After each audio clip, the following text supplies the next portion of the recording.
Assalamualaikum warahmatullahi wabarakatuh. Kami mahasiswa Universitas Islam Malang dari Fakultas Ekonomi dan Bisnis, Prodi Akuntansi kelompok 7 semester 6. Video ini dibuat untuk menyelesaikan salah satu tugas mata kuliah Komunikasi Bisnis dengan dosen pengampu Bapak Hariri SEMAK. Kami dari kelompok 7 terdiri dari 5 anggota kelompok yang masing-masing bekerja sama dalam memenuhi tugas dengan judul materi teknologi dalam komunikasi bisnis. Sebelum kita mengenal teknologi dalam komunikasi bisnis, kita harus tahu pengertian teknologi komunikasi. Teknologi merupakan alat teknik atau cara yang dapat membantu manusia dalam melakukan pekerjaan, sehingga pekerjaan menjadi lebih ringan, lebih cepat, lebih baik, atau lebih banyak hasilnya. Teknologi komunikasi adalah peralatan perangkat keras dalam sebuah struktur organisasi yang mengandung nilai-nilai sosial yang memungkinkan setiap individu mengumpulkan, memproses, dan saling tukar-menukar informasi dengan individu-individu lainnya.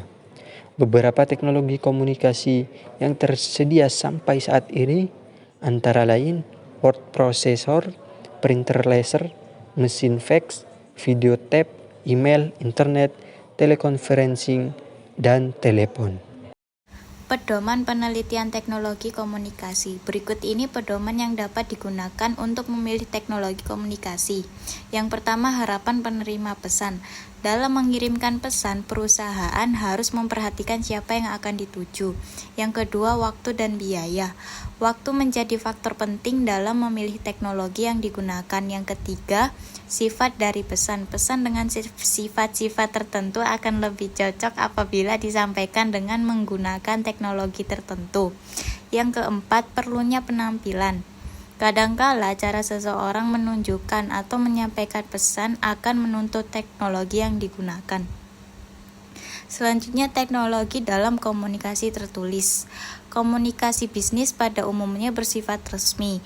Pesan bisnis dapat dikomunikasikan secara lisan maupun tertulis. Pesan-pesan penting biasanya dikomunikasikan dengan dokumen tertulis. Dokumen tertulis dapat ditulis dengan tangan, diketik dengan mesin tik manual atau elektronik, dicetak dalam bentuk printout atau menggunakan email. Penulisan dokumen dengan tangan hampir tidak memerlukan teknologi sebagai alat bantu. Penyusunan dokumen cetak. Software yang paling umum dan paling banyak digunakan untuk membuat dokumen cetak adalah word processor. Dokumen cetak sendiri dalam penyusunannya dapat dibedakan menjadi 5 tahap, yakni perencanaan, penyusunan, revisi, produksi, dan distribusi. Yang pertama, perencanaan dokumen cetak. Dalam menyusun dokumen cetak, kadang-kadang tidak perlu perencanaan secara serius. Cukup menuliskan saja apa yang ingin disampaikan kepada audiens. Yang kedua, penyusunan dokumen cetak. Dalam tahap ini, prinsipnya adalah bagaimana memasukkan tulisan ke dalam dokumen. Yang ketiga, revisi dokumen cetak. Setelah dokumen disusun, dokumen perlu dilihat kembali apakah ada kesalahan-kesalahan yang perlu dibetulkan atau tidak. Teknologi yang dapat membantu merevisi dokumen antara lain pembetulan huruf. Yang keempat, produksi dokumen akhir. Komputer dengan berbagai program dapat membantu dalam memproduksi dokumen, sehingga lebih profesional dan lebih menarik. Yang terakhir, distribusikan dokumen cetak. Dalam mendistribusikan dokumen, misalnya proposal penjualan, undangan, atau surat bisnis lain yang isinya sama, kepada banyak orang dapat menggunakan mail merge. Penyusunan dokumen elektrik.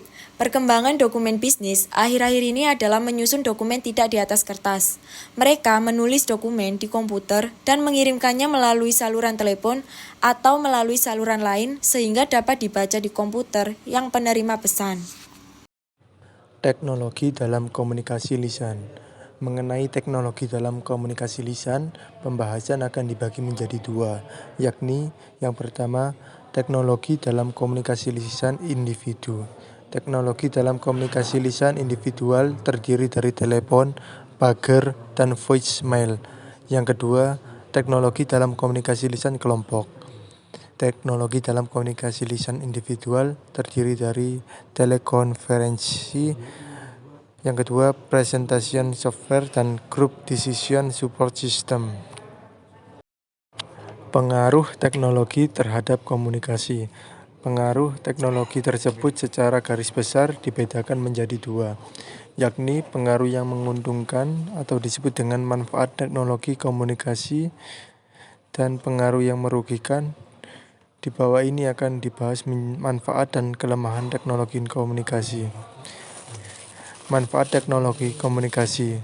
Yang pertama, meningkatkan aliran komunikasi.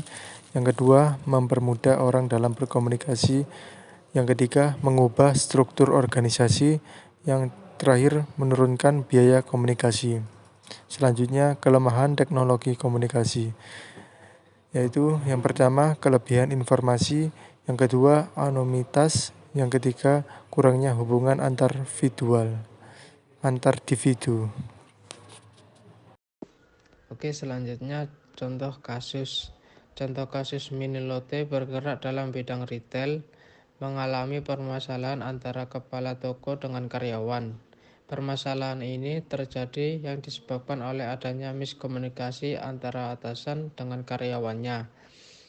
Adanya perubahan sistem dalam pembelanjaan mengenai promo yang ditawarkan, namun pihak kepala toko belum memberitahukan para karyawan, sehingga karyawan tidak mengetahui adanya promo. Alhasil terjadi kesalahpahaman antara kepala toko dan karyawan. Terjadi di sini miskomunikasi antara pembeli dan penjual, di mana penjual tidak memperlakukan diskon dikarenakan belum adanya pemberitahuan dari atasan dan juga pemotong langsung pada saat pembayaran. Akhirnya permasalahan telah diklarifikasi oleh kepala toko kepada karyawan dan juga pembeli. Dapat dianalisis dari kasus tersebut bahwa di dalam hubungan komunikasi di dalam lingkungan kerja atau perusahaan antara individu akan sering terjadi. Permasalahan yang sering terjadi biasanya adalah karena masalah komunikasi yang kurang baik, sehingga cara mengatasi masalah dalam perusahaan harus benar-benar dipahami manajemen inti dari perusahaan. Untuk meminimalisir dampak yang timbul, permasalahan atau konflik yang terjadi antara atasan dan karyawan terjadi karena masalah komunikasi harus diantisipasi dengan baik dan dengan sistem yang terstruktur. Karena jika masalah komunikasi antara atasan dan bawahan terjadi hal-hal yang tidak diinginkan. Sehingga untuk mengatasi masalah ini bisa dilakukan dengan cara yang pertama, membentuk suatu sistem informasi yang terstruktur agar tidak terjadi kesalahan dalam komunikasi. Misalnya dengan membuat papan pengumuman atau pengumuman melalui loudspeaker. Yang kedua, membuat komunikasi dua arah antara atasan dan bawahan menjadi lancar dan harmonis, misalnya dengan membuat rapat rutin, karena dengan komunikasi yang dua arah dan instan akan mengurangi masalah di lapangan. Oke, selanjutnya kesimpulan. Teknologi telah menjadi bagian yang tidak terpisahkan dari kehidupan manusia zaman sekarang. Bahkan dapat dikatakan seluruh aspek kehidupan seperti bidang pendidikan, perkembangan teknologi dalam dunia pendidikan telah menghasilkan sebuah sistem pembelajaran jarak jauh. Dalam kaitannya dengan pendidikan perlu dilakukan penelitian yang terus-menerus dalam kaitan antara media komunikasi dan pendidikan, yaitu kawasan teknologi pendidikan. Hal ini menunjukkan bahwa teknologi pendidikan merupakan satuan pengetahuan yang terorganisasi akan senantiasa perkembangan dengan adanya teknologi. Pemanfaatan teknologi bagi dunia pendidikan memang sangat berpengaruh besar bagi kemajuan dunia pendidikan. Hanya saja tahu batasan-batasan bagaimana pemakaian teknologi tersebut sesuai dengan kebutuhan. Baik, sekian dari kelompok kami, kurang lebihnya mohon maaf. Wassalamualaikum warahmatullahi wabarakatuh.